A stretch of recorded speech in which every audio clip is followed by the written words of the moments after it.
as I speak today, I can speak about the perspective of Kapchekendi Women Group, which already they had an issue of water scarcity or water problem.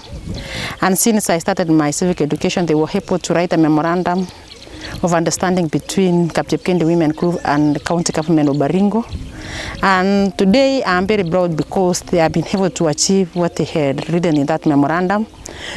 They had enlightened in 2021-2022 financial year. They had requested for funds to purchase water storage tanks. And recently, as we speak, they were able to receive their storage tanks in this year, March. So I'm happy because the problem which they was facing now has been inaweza kuwa nasema imesuluhishwa. These women have been coming for to request for water tracking most of the time in this office, and during the discussion we realized that they don't have adequate storage within the household, and whenever we disperse the water pools of that place, it was very hectic because they don't have adequate storage. So during the interaction, we discussed that if they could purchase storage tanks at their strategic homes, and I know we had around 20 households, that would be good. And since they are unable to purchase, we request that they can do public participation, and then they can now get resources from the county government and then purchase the tanks, and then they will be using them for their storage.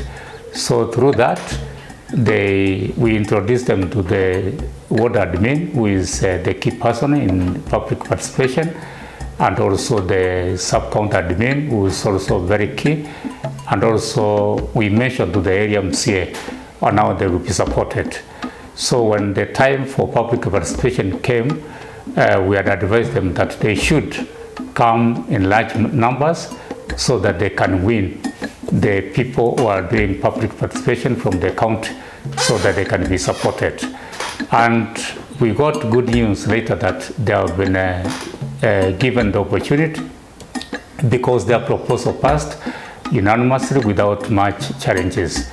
And from there, we move to the next level of implementation.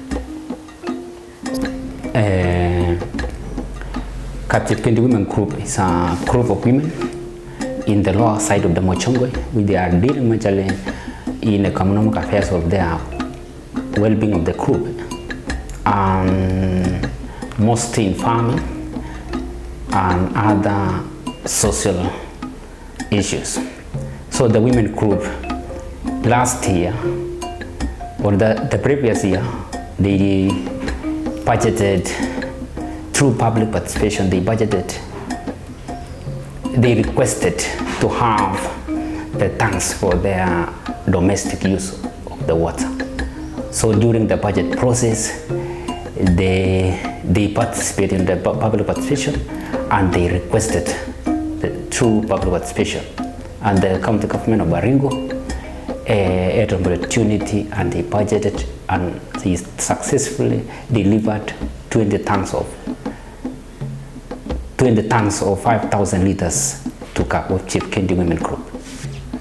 Kwa grupu yetu, kabla sijaendelea zaidi, ningependa kushukuru idara ya uraia na Civic kwa sababu walikuja kutufundisha kujua kutembea public participation ili tuchiombe msaada tukiwa wamama.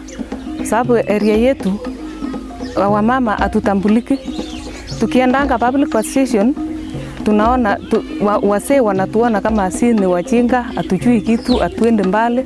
Lakini hao watu wetu walipotufunza tukachua mengi, na sisi tukajisimamia, tukachiombea tank, kwa sababu hiyo ni shida ambayo tulikuwa na shida ya maji sana area yetu. Kubeba maji, kuamka usiku, kupanga laini, hata kwa mtaro yetu ya River Wasagas tulikuwa tunatega maji tukingojea usiku kuja. Lakini tulipoomba hizo msaada, tulipoandika na kuomba msaada, au watu wetu wa Civic na uraia wakatufuatilia sana. Mpaka siku nyingine hata sisi wakitufuatilia, hata sisi tunafuata. Siku zingine tulipanda Mochongoi. Tukaamua tukiwa mama 20 wa group yetu, tukakomboa gari Nissan na tukaenda na mzee mmoja, tukapanda public participation kwa sababu hatukuwa tunajua huko tunaenda, lakini tulipofika huko tukaambiwa ya kwamba iko yenu huko Loboi. Tukarudi tukajipanga tena. Baada ya kufika tukaenda Loboi. Sisi tukafuatilia matangi tukiomba tena mtutetee. Lakini mpaka wananchi wakakubali, wakatusaidia, wakapitisha pesa. Ndio sasa tukapata matangi. Ndio sasa tuko na maji kwa manyumba. Nilielewa kutoka kwa public participation ni kwamba pesa yenye zinatumwa za public participation ni ya kila mwananchi, si ya mtu mmoja. Kwa sababu hapa awali sisi tulikuwa tunafikiria ni ya wakubwa peke yao. Hasa hapa kwetu sisi wakina mama, kwa culture yetu hakuna nguvu mwanamke kuongea mbele ya wanaume. Lakini tulijaribu na Mungu akatuwezesha mpaka tukafika mahali tumefika, mpaka tukapata thanks. When the thanks were being distributed, there were so many men who attended that day. They were ward admin, they were MCA, they were chiefs within this area. So the impact is that they have demonstrated that they can lead. 2, the voice. 3, the decision making.